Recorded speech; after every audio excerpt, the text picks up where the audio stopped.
Habits. If you have not followed his Triple H horse racing podcast, you're missing out. It's one of the best podcasts in the country.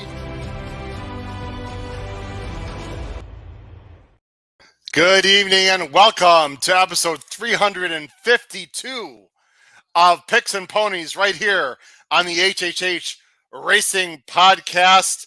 I'm your host, Howard Kravitz. Can you feel it? Derby fever is upon us. It's the unofficial start of Derby week as we are here to give you live coverage of the post position draw of the 150th running of the Kentucky Derby, the Run for the Roses. Let me bring on right now, right away, my wonderful co-host from the Commonwealth of Massachusetts and the Saratoga Special, Mr. Paul Halloran. Paul, how you doing tonight? Are we excited? Great. I'm ready to go, Howard. I'm watching the Oaks draw over my shoulder here. This is great. This starts a really big week. Oh, man, it's real exciting. Looks like Torpedo Anna got the 5-hole, which is a very good post for her. We got Paul, for people that are watching new to the show or are not familiar with you, who do you got there in the background watching over your shoulder? That is the big guy. Where is he? There's Cody's Wish. Picture taken. You were there when it was taken. Jonabell Farm 2 weeks ago today. Had a nice visit with him. Had a full sister born the other day, by the way. Oh, wow. Very cool. Very cool. So Cody's just FYI, just drew the 13 in case anyone's following the Oaks. That is not good. That is not good. I saw Ways and Meads got the 11. Folks, Yep. We are live here about 7:15 Eastern Standard Time on Saturday night for the draw. In case you watch this as a replay and you want to know, what's going on time-wise. They are drawing the Oaks field right now. We're going to be mainly talking about the Kentucky Derby field, a few particulars. First of all, listen to us on Apple Podcasts, Spotify, and Anchor. Please make sure you hit the subscribe button on YouTube on the bottom right-hand side of the screen. Smash that like button. We'd greatly appreciate it. And the top right-hand corner of YouTube, hit that notification bell so that you know when new content will arise. Again, you can listen to us on Apple Podcasts, Spotify, and Anchor. We've got preview shows for the Derby all week long. Tomorrow, Sunday, is our blowout Kentucky Derby preview. It's our only show of the entire week, fully dedicated to the Kentucky Derby race itself. Of course, we're going to talk about the Derby all week long, but we are going to talk about the Kentucky Derby specifically on tomorrow night's show, Sunday night, with our entire podcast crew and expert panel going through the race in as much detail as possible. We also have live shows Monday and Tuesday and Wednesday. We're going to have 2 live shows. The Ben and Boozin' Boys also will be covering races on the Friday and Saturday undercard. There's stakes all over the place all weekend long. It's been amazing. If you've not subscribed to our Power Picks tip sheet, look below the video player, ladies and gentlemen, because we are giving out a tip sheet for $4. That's right. You heard that correctly. Only $4 for Oaks and Derby tip sheets. Our tip sheet is $16 for the month. That's right, Paul. Our tip sheet is $16 for the whole month, and we are not upcharging. So because Derby weekend is, of course, one weekend, 16 divided by 4, $4. That's it. What are you waiting for? Look below the video player.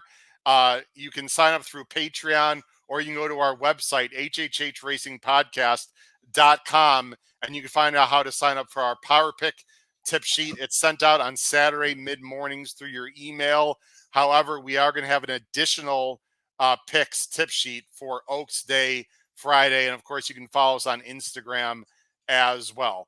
Paul, as they're drawing the Oaks, it looks like they're almost done there. Yeah, you want it? I could do it from the rail out if you'd like. Rattle off for us, Paul. Go ahead. Number 1, Tapit Janali. Number 2, Gin. Number 3, Where's My Ring? Number 4, Regulatory Risk. Number 5, Torpedo Anna. Number 6, Lemon Muffin. Number 7, Fiona's Magic. Number 8, Tarifa. Number 9, Everland. Number 10, Into Champagne. Number 11, Ways and Means. Number 12, Power Squeeze. Number 13, FYI. And number 14, Leslie's Rose. Paul, by the way, your sort of going off the screen a little bit because of the background. You want to move to your right. I don't think that'll have to your right. Yeah, and stay further to the right because sometimes you're like bouncing in and off the screen. Yeah, the background is not The help. background. Yeah, I think you're good. What I take out of the Oaks mainly is you got just FYI drawing the 13 and the 14 Leslie's Rose. Paul, those are two horses that a lot of people would believe would be, I don't know about the favorites, but would be very well meant. Those are not good posts. Although pretty mischievous one from the 11 or 12, was it last year? No, I think 14. 14, okay. I still wouldn't want to be in the 13 or 14, though, for the Oaks. Yeah, I think of the main contenders, I think Tarifa got the best of it with the 8. Tarifa got the 8. The odds are coming up right now. The morning line favorite for the Oaks is going to be Tarifa at 7-2 from the 8 hole. That's a great post for her. Second choice is Leslie's Rose at 4-1 from the 14, and just FYI 9-2 from the 13 hole. Torpeda Anna at 5-1, Paul, from the 5 hole is going to be very highly meant for me, at least. I like the 5-1, and I like the post. The draw, I think, works best, for Torpeda Anna.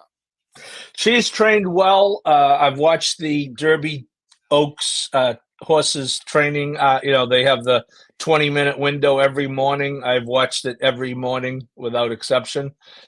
She has worked well. She's trained well. So I would agree with you that she is a formidable in this race. It's funny how if you look at the odds, the horses you would have thought were the main contenders are really set apart. You have a 7-2, a 9-2, a 4-1, and then 2 5-1s, and then there's a big jump after that. So you got to figure something's going to. Leslie's Rose coming off a good race, as you say, that's a tough spot. I think just FYI though, wasn't she out in like the 11 for the juvenile fillies? Yes. So and Ways and Means gets the 11 into Champagne, who's probably one of the speed horses, gets the 10. So I suppose if they follow into Champagne and break, that might not be. There's not a ton of speed inside, unless Where's My Ring, the number 3 from might show some speed, but I think she's better off a little bit rating. So I think the majority of the speed is probably on the outside, but Torpedo Anna, the 5, Paul, I think is in a great spot. If I had to say who won the draw for the Oaks, to me, of the main contenders, it'd be Torpedo Anna. Yeah, I could see that. I mean, there's no trouble there. Although I think, again, Tarifa, the 8 in a 14-horse field is pretty good. And Travis Stone is heading back to the podium for the draw that All right. This is the next step in our emotional rescue. Oh boy, who's that? Yep. So I'm going to try to watch the show and type at the same time. You can listen out. I will say them as they call them. No problem. I don't know how this is. Hopefully, it's going to work well. And if they go too fast, Paul, we'll just show the. I'll be able to go on to X and show the post positions probably within a matter of a few minutes. Here we go. The draw for the 150th Kentucky Derby. Come on, Sierra. Just give us an outside or middle draw, right, Paul, for Sierra Leone? Absolutely. We're probably 6 or 7 seconds behind if you're watching us live on YouTube. Catalytic number 5. Okay, you're ahead of me, actually, so... Okay. Well, there's no shock to our viewers. Right. I might misspell some stuff as well, everyone, so bear with me. There's Florent Giroux is in the crowd for the draw.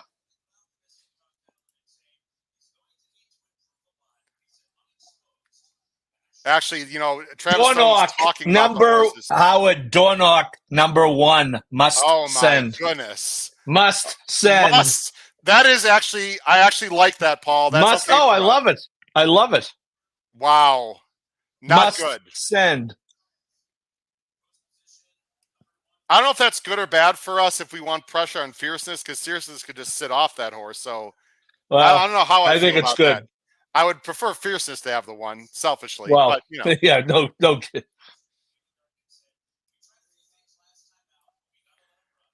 Forever Young, number 11.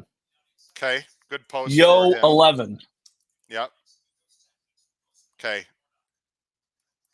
Yeah, I'm watching the draw on.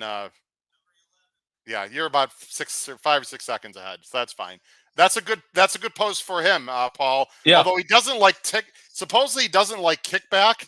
If you don't Yeah. like kickback in the Derby, you're going to have issues. I think they're going to be sending more aggressively than people think. To be honest, we'll see. They're going to be outside. Track Phantom number 12. Okay. Now you could put Fierceness in like the 10? Did Track Phantom come over on That'd him? be fine. I think if you want to try to beat Fierceness, which we're trying to do on this podcast for obvious reasons, you want Fierceness inside of the speed, right? So people are Right. pressing down on him. So the fact that two of the main speeds got the 1 and the 12, I suppose for Fierceness, that's probably good news, I would say, but we'll see. We know Sierra Leone didn't get the 1. That's good, Paul.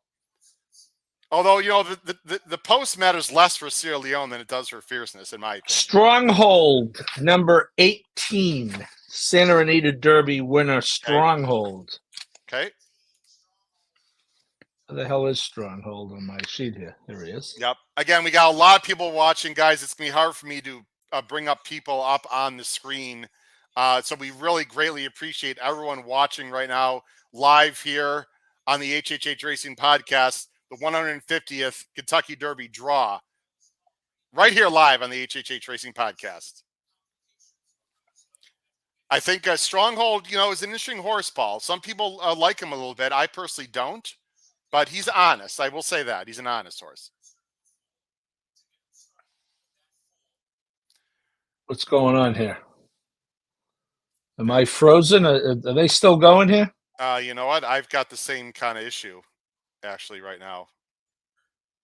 No, yeah, they only had 150 years to get the tech ready. I'm okay right now. They're having some streaming issues. At least that's what I've got going on right now. Is that what you have? The same thing? Yes. Oh boy. Okay. Well, it keeps it starts and then it stops. Okay. Well, it's not really. This is really not that important. So. Yeah. Right. All right. Well, maybe we can. All right. Well, we'll find out the draw eventually. What? Hold on. You gonna go another route? You know what, Paul? You want to? Okay. So, Paul, maybe. All right. Catching Freedom 4. Ooh. Okay. Are you on their? You're on their Resilience 19. Okay. Oh boy, spelling. I think I spelled that right. Resilience. Right. No, you're not even close. No, Mr. Math teacher. What'd I do? Oh, with an E? RESILIENCE. With an E? Okay. Yeah. No ways. Not really. Is that right? There we go. Okay. 2 L's, right? Okay. Just Steel, number 6. Okay. Yeah, I'm having issues on. Yeah, I went to the track feed. People are saying the feed's dying on them too. That's Chris Couple says in your defense, math is not spelling. That's true. All right. So the 4, 5, 6 are settled. Catching Freedom. Are you listening just a touch, number 8. It's a good spot. Yeah. It feels like there's a lot of speed on the inside right now, Paul, which is really good for Fierceness, unless he draws the 2 or 3. And again, for Sierra Leone, I don't think it matters as much. I think you would agree with that, Paul, probably, right? Well, I do, but I would like to be outside of 8. Okay.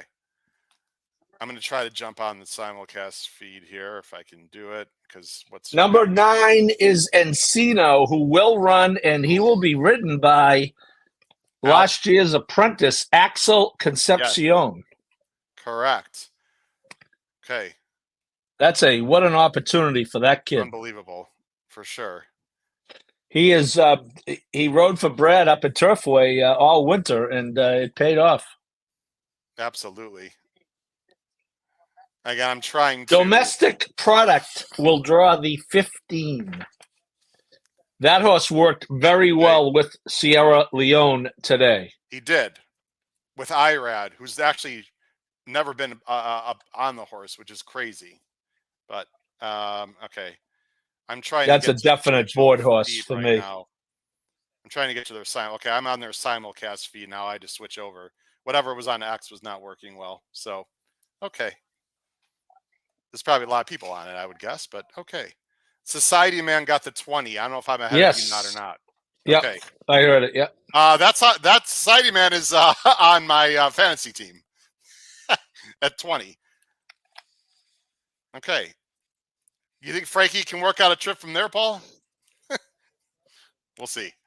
He's gonna have to. There are some inside he's a deep closer. That horse will drop over. There are some inside slots left right now, Paul. And if you're we a don't want Fierceness fan, you got to be getting a little Put him bit in the nervous. 2. What? I would like to see Fierceness draw the 2. Yep. 2. We just drew the 2. Did we really? Yes. Shit. Jesus. Well, Dornock's gonna go. Well, you know what? Here's the good thing, Paul. Catching Freedom is not a speed horse, so he's not going to get pinched there. And Cadillac and Just Seal are not really like speed horses. So, well, what are you going to do, Paul? I mean, nothing you can do. It is what it is. No, it's the luck of it is literally the luck of the draw. I would not have picked it. I'll tell you, I don't want to see Fierceness 3 now. I can tell you that right now. T.O. Password just got something. The 10. Great. It's good that the Japanese points leader gets to get in the race and draw a prime speed post also. position. And he's right next to Forever Young, which is actually interesting. They're right next to each other. So that's interesting. Well, Fierceness is looking at a good draw right now, unless he gets 3. Unbelievable. Anna Marie drew the 7 to the delight of. Okay.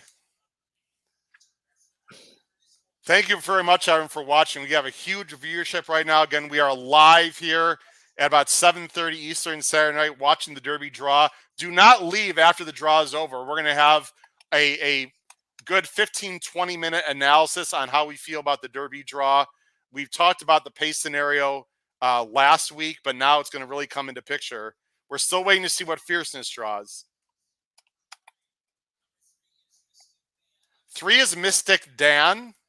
Yeah. Okay. Well, I'll tell you what. If you're a Fierceness fan, you have to be very happy now, Paul. I mean, really happy. Oh, yeah. You got a great draw. I suppose unless he gets the 17, but again, there's not a lot of all the speeds inside here. So this is a really good result for Fierceness. That's okay. Fierceness got the 17. Fierceness from the 17. And Paul, I will say this. I know this for a fact, 100% positive. No Derby winner has won from the 17 hole, Paul. That's correct. Will that continue? We'll see. We are hoping so. You know, 2 slots inside of them is domestic product. I'm just saying, Paul. I'm just saying. I'm just going to leave it at that. Yeah, but domestic product would really have to be sent to run early with him. Well, maybe he might break a little bit, to his right, though. You never know. We'll see.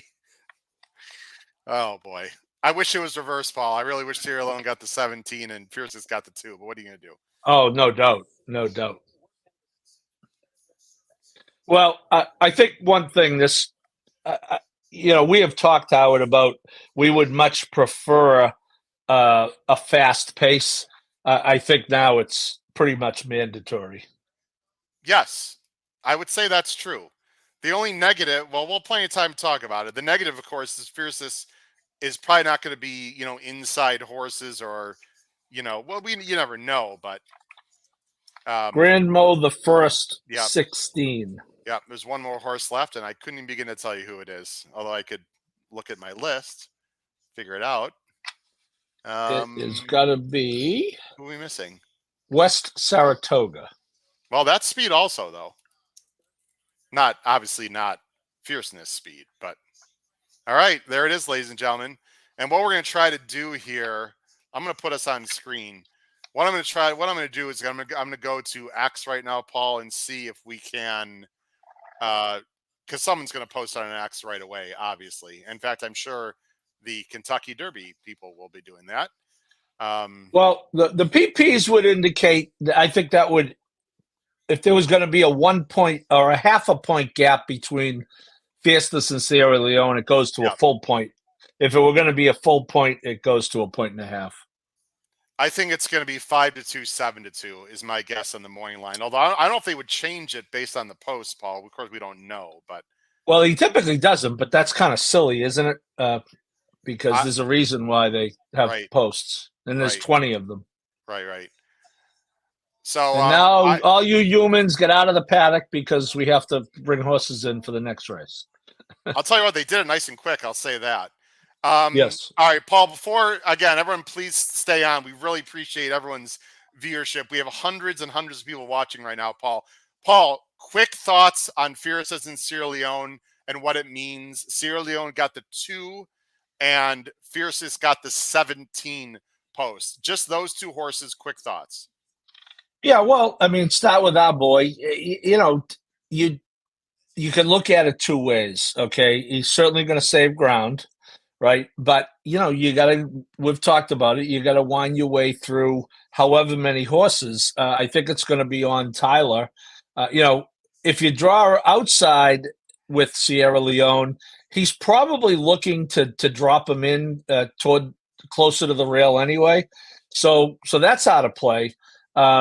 It's simply getting him a clean run to the first turn, and I'd say getting him 15th, getting him anything other than 16, 17, 18, 19, 20. And what Chad said on that conference call the other day, he suspects, he said, we talked about it the other night, we're not going to try to take his running style away from him. Sure. But if you look at a race like the Risen Star, there were 12 horses in the race. He was 7th. Well, he was 9th. Then he was 7th.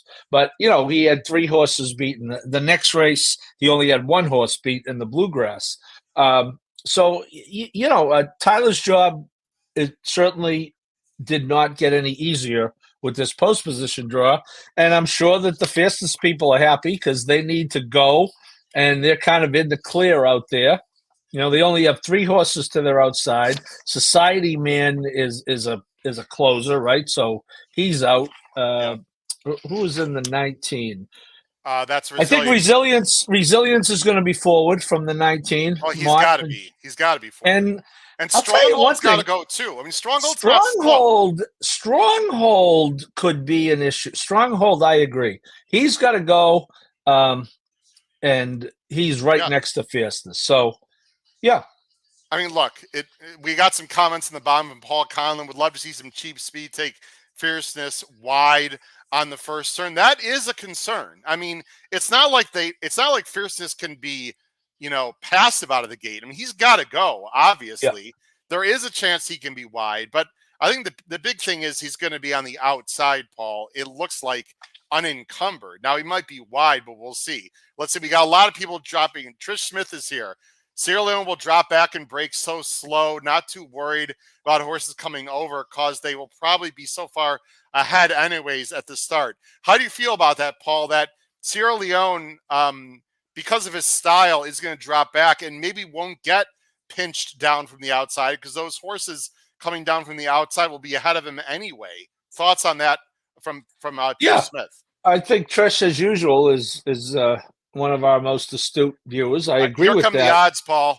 Fierceness is the morning line favorite for the Kentucky Derby at 5-2, exactly as I thought. Sierra Leone is 3-1. So, Paul, very close to what we thought. The third choice is Catching Freedom out of the 4-hole at 8-1. I'm not going to put up the odds on the screen, everyone. Folks can see it at home. And the fourth choice is a tie between the number 8, Just a Touch, and the number 11, Forever Young. They are both 10-1, Paul. Everyone else after that is 20-1 or higher. So there's no 12-1. There's no 15-1. I'm a little bit surprised by that. I think a lot of people, at least the wise guys, are really going to be licking their chops at the number 7, Anna Marie, who has a morning line of 20-1. And I think that it's going to be, respectfully to Mike Battaglia, the morning line maker, I think that's going to be way off. I think Anna Marie is going to be more like 12s in this race, Paul. Interestingly, a couple of 50-1s, Howard. We don't see that every day. But I'm just writing these down so we can talk about them. And okay, Paul, let me just say this. I don't want to get caught up in in morning lines because we all know it's going to be crazy.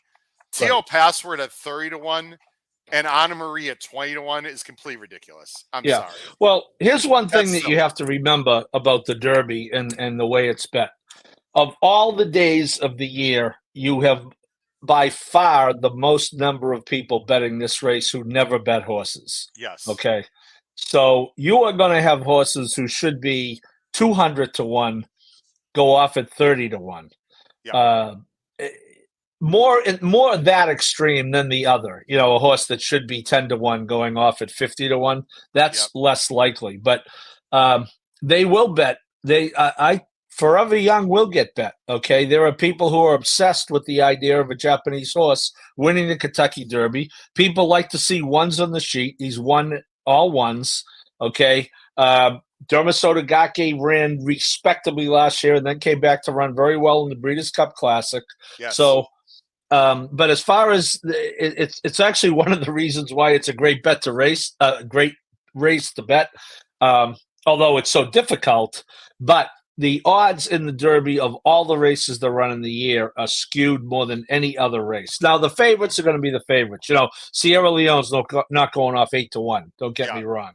Yeah. Okay. But my point is, you are going to have a horse. I mean, so let's look at who do you want to look at? The Grand Mo the First, 50-1. Sure. Okay. That's probably right. West Saratoga, we talked about. Great story, Larry Demeritt. That horse has got to be 500-1 if the race is bet accurately. Yes. And he's at 50-1, and he'll go off lower than that, I bet. So, because there's a story, and it's a good story. But you know, I'll watch the story and not bet on it. But it's a nice story. Larry's a second black trainer in amazing 40, 50 years or something. Yeah, so 1950s. I think the last time there was an African American trainer. So, hey, Paul, real quick, I just want to throw out there. We have so many people watching. Thank you very much. Just some new people we haven't seen in the chat very much before. Bango Twins. Bango, good luck. I think you're running later today at Churchill. What an unbelievable horse. That horse is trying to break the record, by the way, for most number of wins at Churchill, I believe, tonight. But anyway, he mentions about Sierra Leone there. Could be in trouble from the post. We got Sylvain is here. We've got Ari Garcia. What's up, Ari? How are you doing? That GM1 has some speed as well. Tom Espinoza, Fierceness close to the grandstand, not going to help his slow break issues. Fierceness hasn't really broken that slow, but I do agree with Stronghold just to his outside. That could be an issue if he doesn't break. Look, if you're a speed horse, Paul, you have to break. I don't care if you're breaking from the 1 or the 20, right? If you're a speed horse, you gotta break. Singh says, can Sierra run him down? Yes. I think so. Absolutely, yes. Absolutely. And Howard, yes. One other thing to remember about Fierceness, and Fierceness is the well-deserved favorite, had a monster work yesterday. Yeah. The races that Fierceness has run. Hey, Paul, we got it up on the screen now. Go ahead. Johnny has not had to take him to the lead.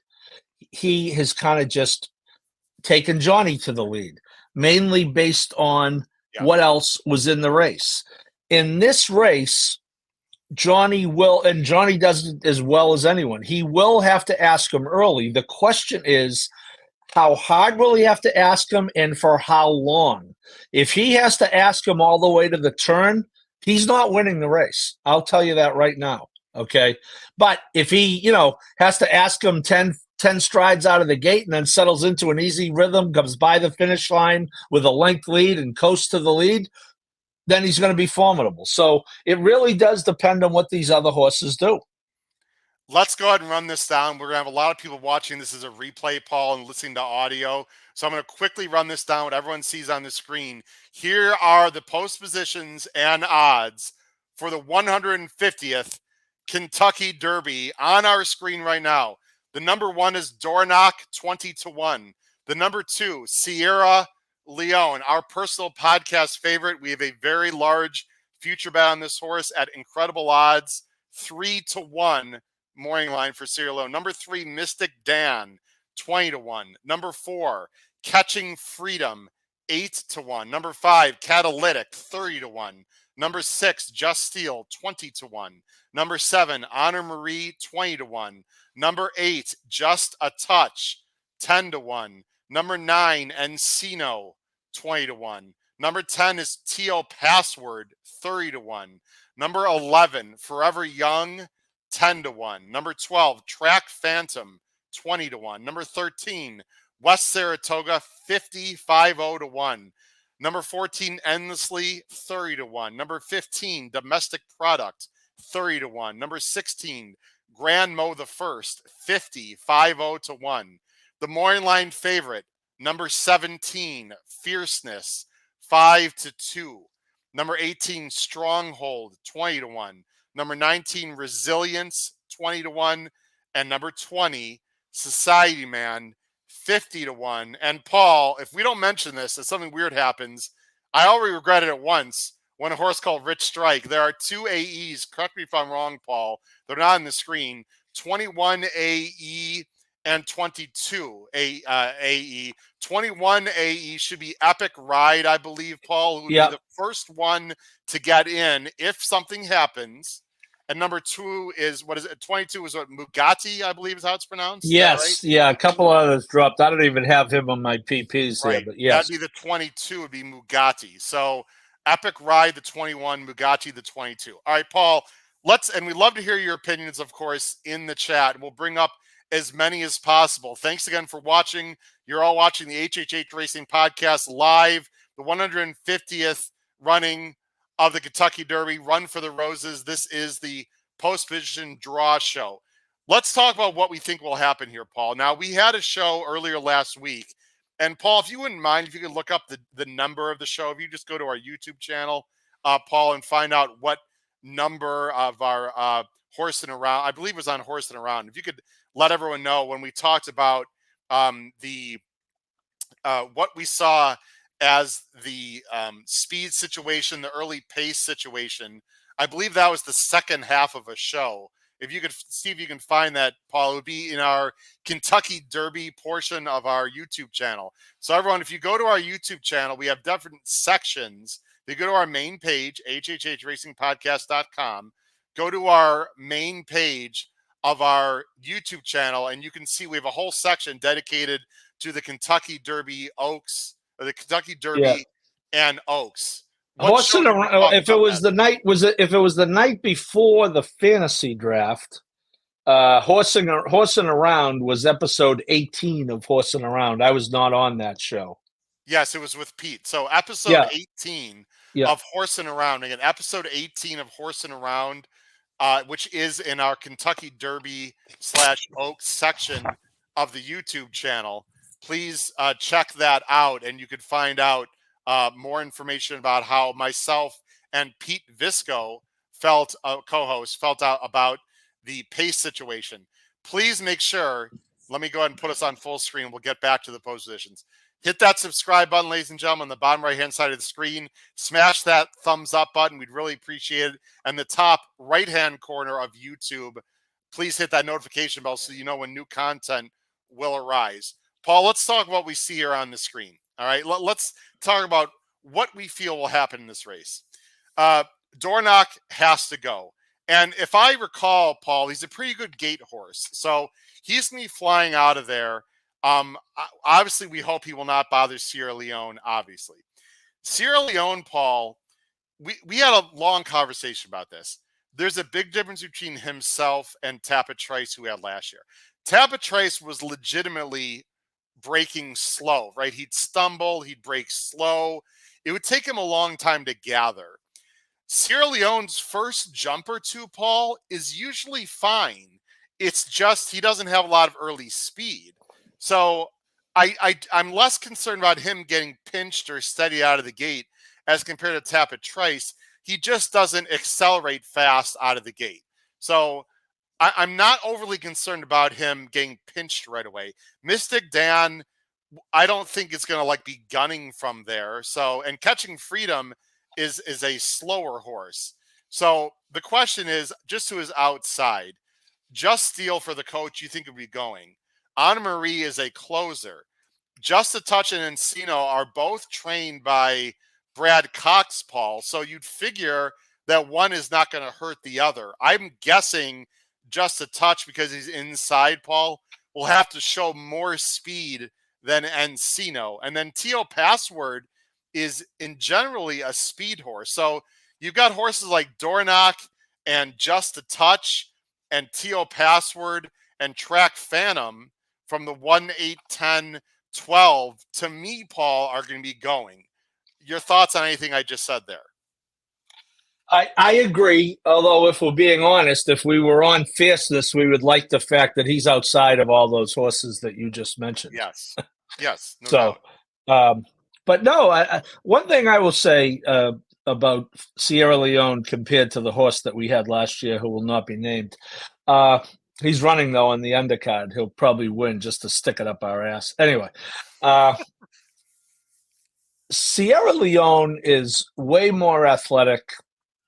It has a higher it is a closer, but definitely has a higher cruising speed.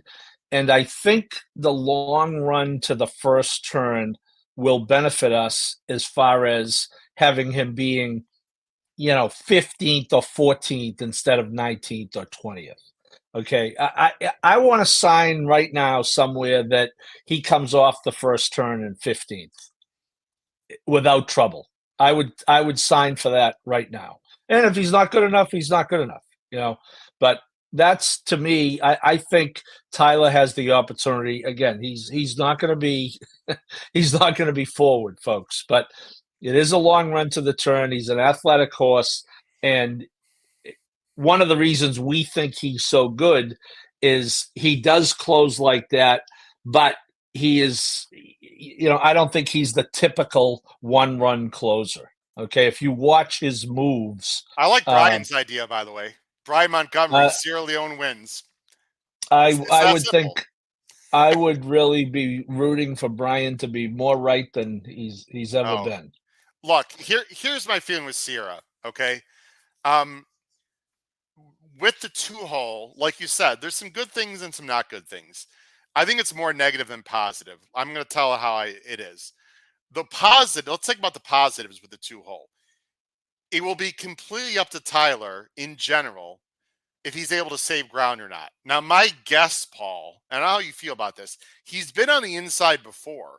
He was on the inside in the Risen Star, taking a lot of dirt and whatnot.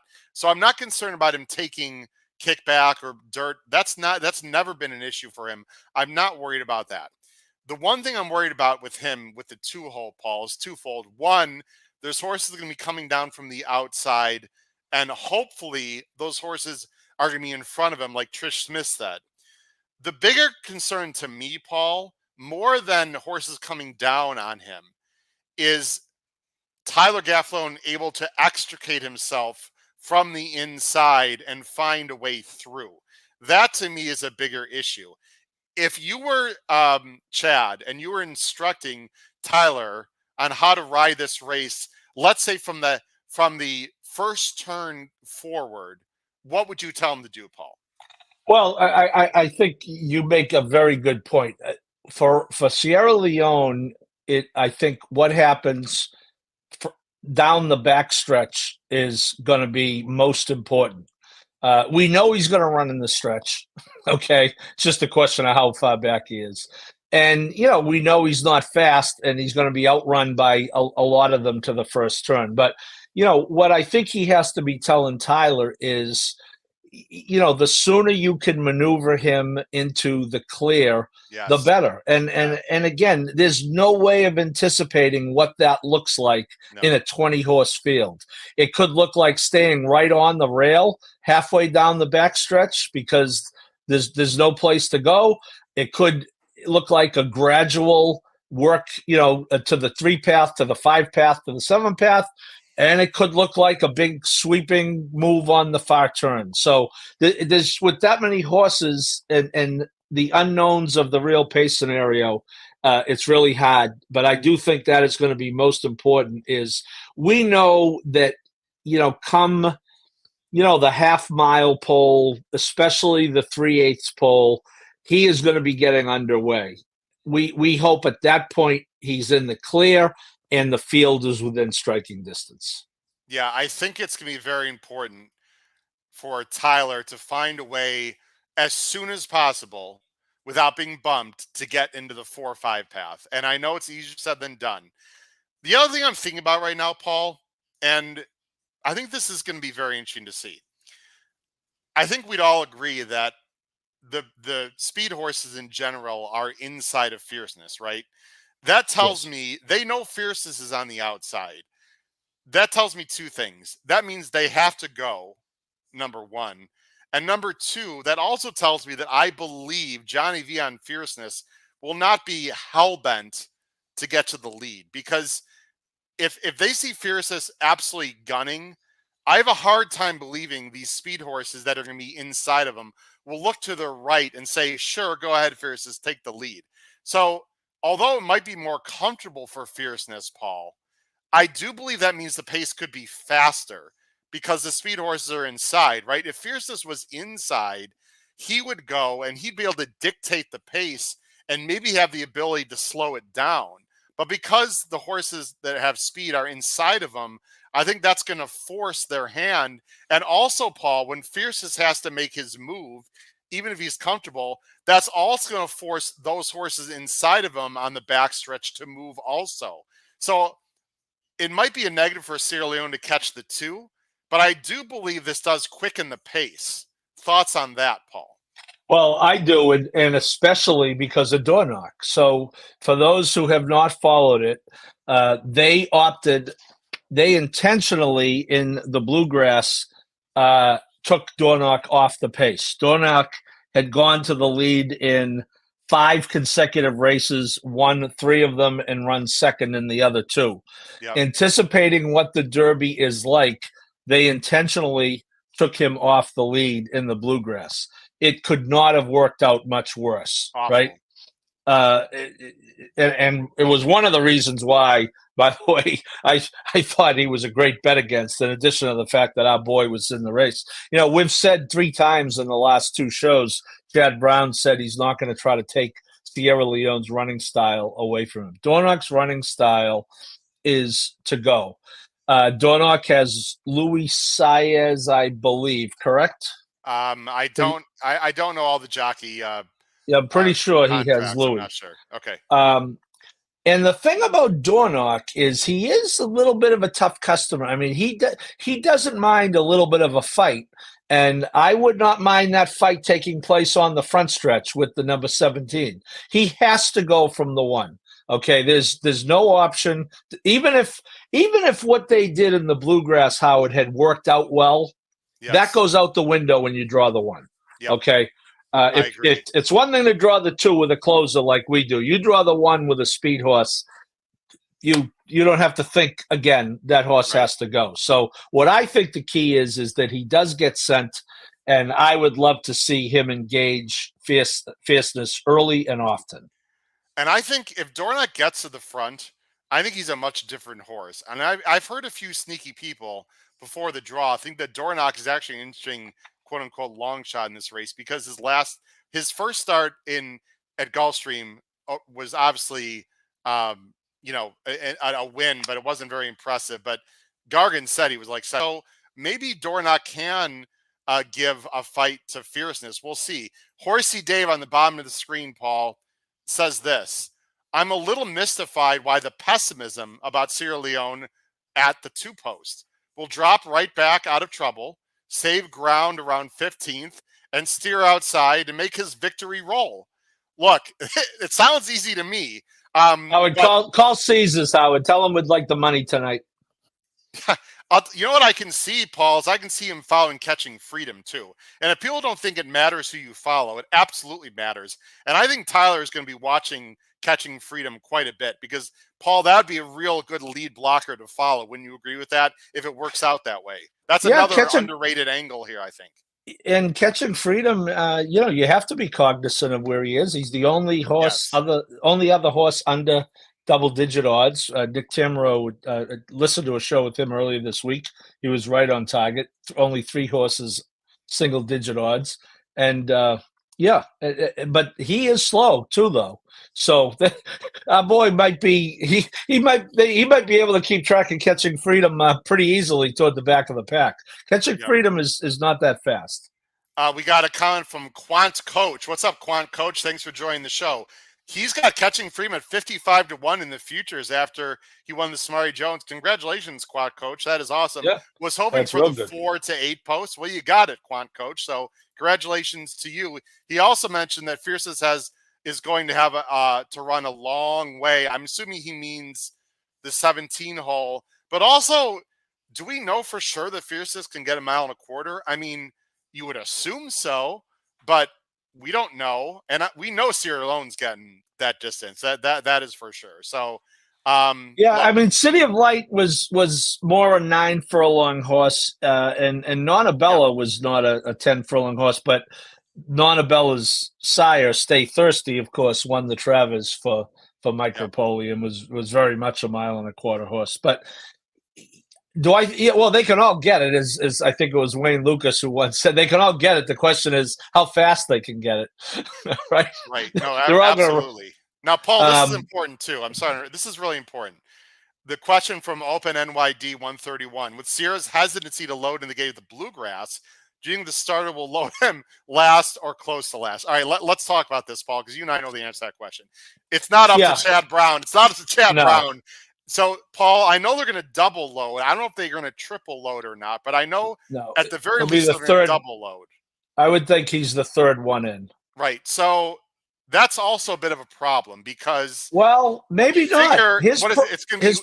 It's gonna be 111, then 212, then 313, correct, etc. Yeah, but you know what? His problem last time was getting in. He had no issues once he was in there. So, and this is something I've done a lot of research on because of Cody's Wish's gate problems. And I talked to the guys in the gate at the Breeders' Cup, and he was Cody's Wish stood behind the gate like a no problem. And then once he got in there, but no, they will double load. They will not change the order. Important. They have. Chad has taken him to the gate twice this week. He said that there were no issues at all to the point where he's not going to do it again. Now, the counter to that is, when you take him to the gate in the morning, there's a few hundred people out there, and next Saturday there's 150,000 people out there. That at this point, Howard, was a one-off. So in the case of Cody's Wish, he almost knocked the gate down at the Forgo, okay? He had real problems at the gate at the first Breeders' Cup, all right? That was him. He was a problem in the gate. At this point, Sierra Leone's run 4 times. Let's hope that's a one-off. But I don't, let's hope being in there longer is not a problem. They will load that double loading 20 with a single gate. They will load that pretty efficiently. This is a concern for me from Philly 215. I know Sierra's acted. He's been fine in the gate. I don't like the fact he's going to be there quite a while. But again, Paul, when you're a closer, the start matters less, right? I mean, for Dornoch, this is not good at all. Like any way, shape, or form, this is a complete disaster if you're a Dornoch fan. Not only does he break from the 1, he's going to be in there the longest time, and he's got to go. So, I didn't like Dornoch in this race at all anyway. I even like him less. And you know what, Paul? You and I don't care what Sierra Leone is the day of because we already have him 150-1 in our future. For those of you that are not aware, let me just real quick, and I don't want to toot our own horn, but Paul, we got a lot of people that probably don't know about this that are watching. This is an actual live bet, ladies and gentlemen. If you're not aware that everyone on this podcast, there's 10 of us have Sierra Leone at 150-1 and with $1,000 bet, and we will be splitting $151,000 if Sierra Leone wins the Kentucky Derby, if you're not aware, and we couldn't be more excited. We made that bet, ladies and gentlemen, quite a while ago. We made it in November, and you can find out about that particular situation on our last show. Check out the Should We Hedge or Not show. It was a lot of fun, but we are obviously very excited about that. But Paul, when you're a closer, you don't have to break great. And he's not, as long as he just doesn't, go to his knees or get really pinched, the rest of it's on Tyler to find a way through. And the other thing that I will say that is positive that we haven't mentioned, Paul, and then we're gonna get going here in a minute. And we thank everyone for watching. We have shows all week long. Please make sure you watch us. The other thing, Paul, he is not going to be 8-9 wide into the first turn. And, the second turn, who knows? But he is going to be where Tyler wants him to be on the first turn. And, despite the fact we do want him to be in the clear, Paul, I think you would agree. We certainly don't want him 5 or 6 wide in the first turn, though. And it doesn't look like that's going to happen. So yeah, Tyler I would agree with that. His spot into the first turn. That is a positive. I agree. So we see 3-turn turf races, right? Like 1.5-mile turf races. And if you talk to any trainer, they tell the jockeys, you got to save ground on the first 2, do whatever you want on the third turn. In this case, with 2 turns, our situation is save the ground on the first turn, and you got to do whatever you need to do on the second turn. Yeah. Is there a chance that he ends up having to go 2 wide and runs out of racetrack? Yeah, of course there is. The people that are betting against him at 3-1, that would be my case if I were trying to make it against it. He's going to be the second choice, and he could get a rough trip. Chris, you could have more than a couple. You want to read that, Paul? Chris, you could have more than a Chris. We'll give you more than a couple's beer. You want to read that on the bottom of the screen there, Paul, for us? Chris says he's rooting hard for you guys no matter what I bet. I expect a beer or 2 when you win. Well, Chris, you could have more than a couple. Yeah. So, it is what it is. Look, we talked about it the other night. I went into this, I think there's 2 A horses in the race. That doesn't change it. Honestly, I do think Fierceness got the better draw. I'm not going to say just for the sake of we have the 2 horse. I'm not trying to put lipstick on a pig here, but I also don't think it's the end of the world. And if you told me he were going to draw the 2, I would have said I want a speed horse. And somebody would say, well, it'd be better to have a closer in the 1. He could beat him out. No, that means he could run right next to him, perhaps, down the front stretch. Yes. Gonarch's going, folks. Yeah. Okay? He is absolutely going. And then, so let him go. And then who's the 3? The 3 is Mystic Dan, who's, some speed, but not big speed. And Catching Free. Yeah, Mystic Dan. So. Yeah, but I think he's another one. He doesn't win this race from 20th. I think he probably has to be forward. Look at Mystic Dan rode the all-time wet track gold rail in the Southwest. Didn't run terribly in the Arkansas Derby, but he was a phenomenal bet against just because of the trip he had in the Southwest. But yeah, he's probably forward. The other horse, Howard, here, who's going to be forward in this race is a good Godolphin Friends horse, Encino.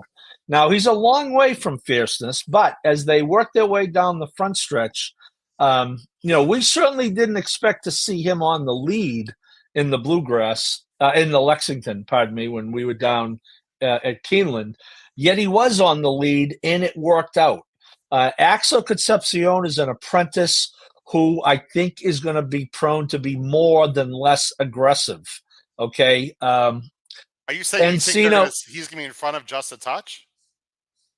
I think he's going to be pretty forward because he can't win this race from 12th, 15th, 20th. Okay. Well, they both won't be battling each other. Both Brad Cox. Well, they're going to have a plan, is what I'm saying. Right, but it's for Brad Cox, but it's also different owners, Howard. And you know what? Cox's obligation is to all owners, and no disrespect to Qatar Racing. There's a lot of money behind them, but Brad's done pretty well with the Godolphin guys, and I don't think he's going to certainly do anything. He will play it straight. Brad is going to have each horse ridden the way he thinks they can win the race. I want to ask one more question to you and everyone watching. Again, thank you so much for watching here. We really appreciate it. If you're new to the channel, again, please hit that subscribe button on the bottom right-hand side of the screen. Smash the like button. Please look below the video player for information. Paul, here's the question I want to ask you and everyone who's listening to us and watching us live right now. And I want you to type in the chat to answer this question. Other than Sierra Leone and Fierceness, which I'll say 2 or 3 horses are you going to be watching with eagle eye looks at the start of the race?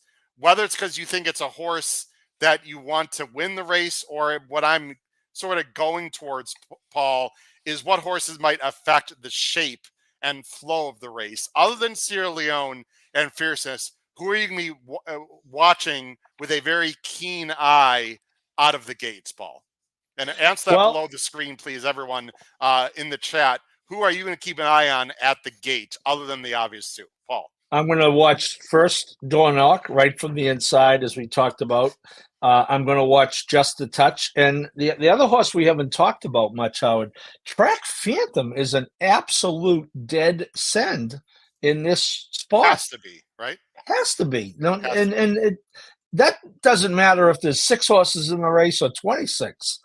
So he is, he has not set blistering fractions. So I could see people saying, well, Fierceness won't have a problem outrunning him to the turn. He's put up a 48, 49, 48 the last 3 races. So it's going to have it better be quicker than that. If they go 49, that picture, that ticket you have, it might be a souvenir. But yeah, I'll be watching the other speed horses for 2 purposes. 1, the pace of the race, and 2, to see, again, I'm looking for, even if Fierceness gets to the lead, I'm looking for him to be put under some stress to get there. I'm going to be watching, other than, of course, Sierra Leone and Fierceness, there's 2 horses I'm going to be watching very carefully. And one of them is actually not Dornoch, because I'm watching Sierra Leone. So therefore, I'll be able to watch I'll be watching Sierra Leone, so I'll be able to see Dornoch right next to him. I'm going to watch the horses, to me, that can cause the most issues for Fierceness. And for me, it's 2 horses. I'm going to very carefully watch Track Phantom, the 12, and the number 18 Stronghold, because if Stronghold could somehow outbreak Fierceness and even get a half body length in front of him, Stronghold has to come over to his left to get position, Paul. And in a weird way, I think it's Freysu, isn't it, on Stronghold? I believe it's going to be Freysu. No, I think it's going to be Rispoli. Is it Rispoli? Okay. Well, whoever's going to be on Stronghold has to break well and has to go to his left. And that could be a complete disaster for Fierceness if Fierceness doesn't break as well. So for me, it's Track Phantom, who I think, if ridden aggressively, is a good horse and could go with Fierceness at least to the top of the stretch, if not beyond. And the number 18 Stronghold, the horse just to Fierceness's outside. Those are the horses I'm going to watch very carefully. It would not surprise me also, Paul, that there's quite a bit of bumping and jostling in the middle of the field away from Sierra Leone. I don't think Sierra Leone's going to get bothered by all of the hustle and bustle trying to get position into the first turn. Those are my thoughts. Any final thoughts, Paul? We got a lot of people in the chat. Daniel's going to watch for Encino and Just a Touch, the 2 Brad Cox horses next to each other. Let's see. Scott Weber says post 2. How about this? 26.6% of horses finishing the top 3 among the 20 post positions. 4 of the 7 wins from this spot came in the 1970s, Paul, and that's when the gate was further to the inside and theoretically worse. But there have been no winners since. Time for Sierra Leone. Thanks, Scott Weber. We appreciate that. Look, Paul, I'm going to end with this. People can come with all the numbers they want. No one's run with the 17 hole, Does that mean Fierceness isn't going to win? Of course not. Right. It's a silly Right. stat. I'm guessing there's been no favorite breaking from the 17 hole either in the Derby. We'd have to look at that. I think the moral of the story of this post positions for Derby 150 is this, Paul. Sierra Leone got the 2. It's not ideal. It's not a deal breaker, at least in our opinions, by any stretch at all. Fierce has got the 17. It's a very good post. I wouldn't say it's the best post possible. He could easily be 4 or 5 wide into the first turn, and it's going to force his hand in terms of having to at least break well out of the gate. That is my overall take with these 2 horses. Paul, any final thoughts on Derby 150, man? I cannot wait. And if you're a Sierra Leone fan, the last thing I'll say, is it possible because of the 2-hole, Paul, he drifts to 4-1, 9-2? Is that even possible? Well, he could go. I don't think he'll go over 4-1. I think 7-2 is probably the ceiling on him. But you are right. Fresu is on. Rispoli is on endlessly. Okay. The turf horse who they're running in the wrong race.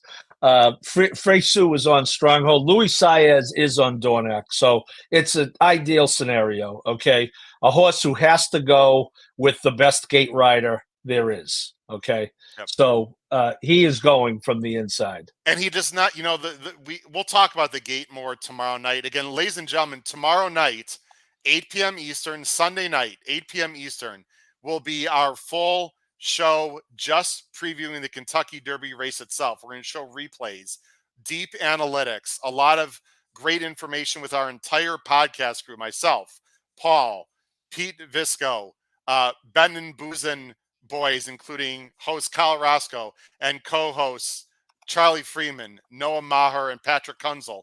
We will all be here breaking down the Kentucky Derby race itself, and only the race tomorrow night, Sunday, 8 Eastern. Check it out. What I was going to say, Paul, is they've moved the gates further away. Why is that important? Because Dornoch does not have to go to his right a little bit, Paul, to avoid that little bend. He can just break and go right to the rail. There's no reason why, or nothing obvious or any particular concern from me that Dornoch will break out and affect Sierra Leone unless the horse just does that on his own. Luis Saez, actually, I would argue, has to be more concerned to break to his inside to avoid bumping horses to his outside.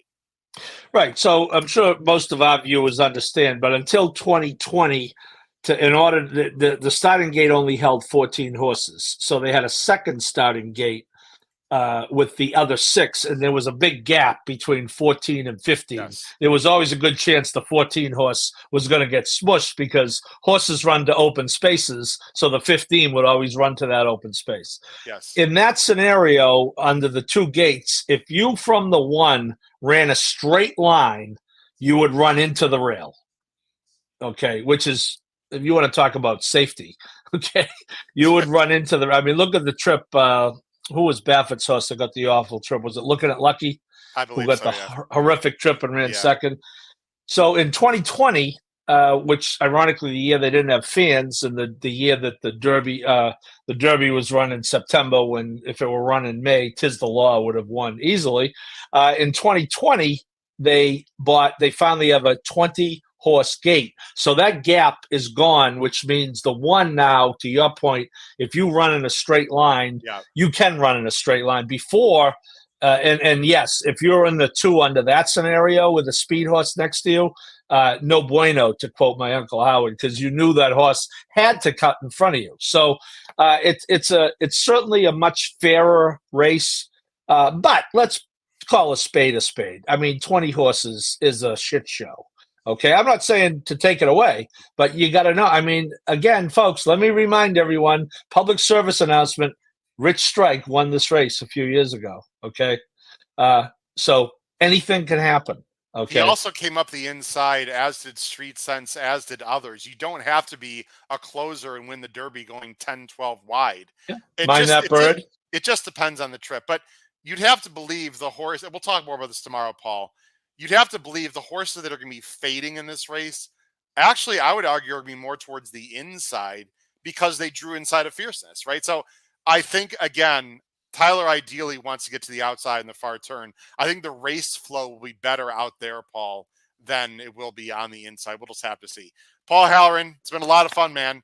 We will see you tomorrow night to talk about Derby 150, again, 8 p.m. Eastern, Sunday night. If you happen to watch this later, of course, you can watch everything as a replay. We really appreciate everyone's viewership. The live chat was on fire. We cannot wait for next Saturday and Derby 150, the Run for the Roses. For my good friend and co-host, Paul Halloran, this has been your host, Howard Kravitz. Thank you very much for watching the post-position draw live right here on the HHH Racing Podcast. Crush your bets in the Kentucky Derby, everyone. Take care. We'll see you later this week. Bye-bye.